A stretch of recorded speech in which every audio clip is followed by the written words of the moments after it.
ओम श्री गुरुभ्यो नमः। ओम श्री गुरुभ्यो नमः। ओम श्री गुरुभ्यो नमः।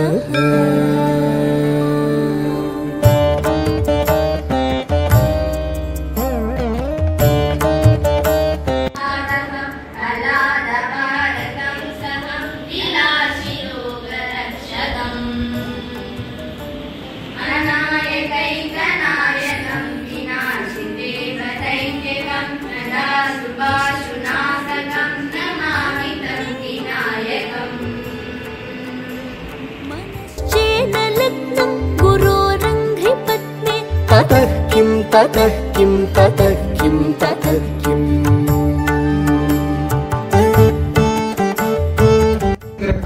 எல்லாருக்கும் முதல் குரு தெரியுமா? முதல் குரு நமக்கு எல்லாருக்கும் ஆதிசங்கரர். வாழ்க்கைக்கு தேவையானது அப்படின்னா என்ன அப்படின்னா நம்மளுடைய வேல்யூஸ். நம்ம தர்மத்துல, இந்து தர்மத்துல, நம்ம இந்தியால இருக்கக்கூடிய தர்மம் தான் உலகம் ஃபுல்லா தர்மத்தை சொல்லிட்டு இருக்கு.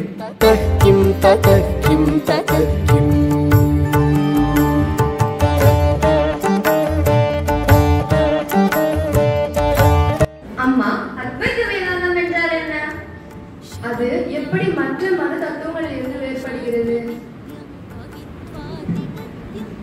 அத்வைதம் என்பது ஒன்றல்ல இரண்டல்ல என்ற கோட்பாடு. அதன்படி அனைத்து உயிரினங்களும் பிரம்மத்துடன் ஒன்றே என்று கூறப்படுகிறது. அத்வைத வேதாந்தத்தை தோற்றி வைத்தவர் யாரம்மா? மாணவர்களே, அவர்தான் குரு ஆதிசங்கரர். அவர் எந்த பகுதியில் தோன்றினார்? எந்த மொழி அவருடன் தொடர்புடையதம்மா? ஆதிசங்கரர் கேரளத்தில் உள்ள காலடி என்னும் கிராமத்தில் தோன்றினார். அவர் பிறந்தம்மா. முன்பொரு காலத்தில் கேரளத்தை ராஜசேகரன் என்ற மன்னர் ஆண்டு வந்தார். அவர் ஒரு முறை வனத்தின் வழியாக பூர்ணா நதி கரையோரமாக செல்லும் போது, ஓம் நம சிவாய, ஓம் நம சிவாய, அமைச்சரே இங்கு வாருங்கள். சொல்லுங்கள் அரசே. நம் இறைவனுக்கு உடனடியாக ஒரு கோயில் கட்ட ஏற்பாடு செய்யுங்கள். அப்படியே ஆகட்டும் அரசே. இந்த இடத்தை எவ்வாறு அழைக்க வேண்டும்? சிவனின் காலடி பட்டதால் இவ்விடம் இன்று முதல் காலடி என்று அழைக்கப்படும். அப்படியே ஆகட்டும் அரசே. ஓம் நமச்சிவாய, ஓம் நமச்சிவாய. சொல்லு சங்கரா, எதுவாக இருந்தாலும் உடனே சொல். உனக்காக என் உயிரையும் தர தயாராக உள்ளேன். நான் சன்னியாசம் வாங்கிக் கொள்ள விரும்புகிறேன். வேண்டாம் சங்கரா, வேண்டாம். அம்மா, இந்த ஜென்மம் போய் மறு ஜென்மம் எடுத்தது போல ஆகிவிடும். நான் சன்னியாசம் வாங்கிக் கொள்ள என்னை பெற்ற தாயாராகிய உங்களால் மனப்பூர்வமாக சம்மதம் தரப்பட வேண்டும். உடனே சங்கல்பம் செய்து கொள் சங்கரா. இதற்கு நான் மனப்பூர்வமாக சம்மதிக்கிறேன். காட்சி 4. குரு ஸ்ரீ கோவிந்த பகவத்பாதர் எங்கே இருக்கிறார்? குருவா? அப்படி யாரும் எனக்கு தெரியாது. வேண்டுமென்றால் நீங்கள் வேறு யாரிடமாவது கேளுங்கள். அது ஏதோ ஒரு குகையில் இருக்கிறார் என்றளவா நான் கேள்விப்பட்டிருக்கிறேன். குரு ஸ்ரீ கோவிந்த பகவத்பாதர் தங்கியிருக்கும் குகை எங்கே உள்ளது? குகைக்கு அந்த வழியில் செல்லுங்கள் சுவாமி.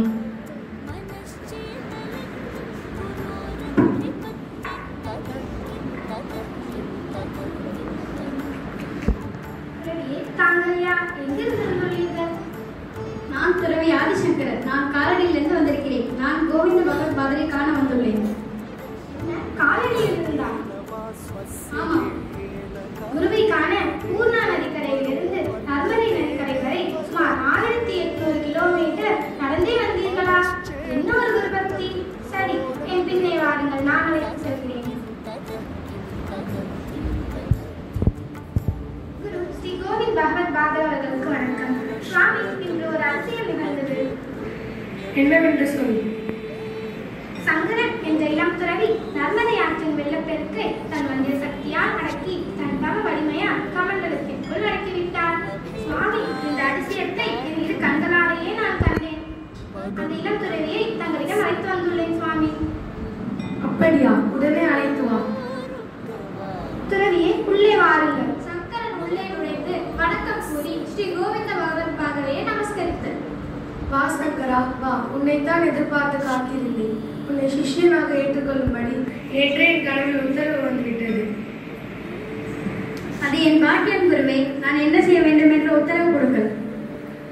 பல்வேறு வேதங்களையும் சாஸ்திரங்களையும் நீ கற்று தேர்ந்துள்ளாய். எல்லா உயிர்களும் கடவுளின் சிருஷ்டியே. பரமாத்மாவான கடவுளும் ஜீவாத்மாக்களான உயிர்களும் ஒன்றே என்ற அத்வைத தத்துவத்தை உலகிற்கு நீ உணர்த்த வேண்டும். நம் பாரதம் முழுவதும் நீ சென்று அத்வைத தத்துவங்களை நீ பரப்பிட வேண்டும். அப்படியே செய்கிறேன். எனக்கு உத்தரவு கொடுங்கள் குருவே. சென்று வா சங்கரம். சங்கரன் குருவை வணங்கி விடைபெறுகிறார். पदं ब्रह्म संज्ञम् गुरोरुक्तवाक्ये मनो यस्य लग्नम्। ॐ श्री गुरुभ्यो नमः। ॐ श्री गुरुभ्यो नमः।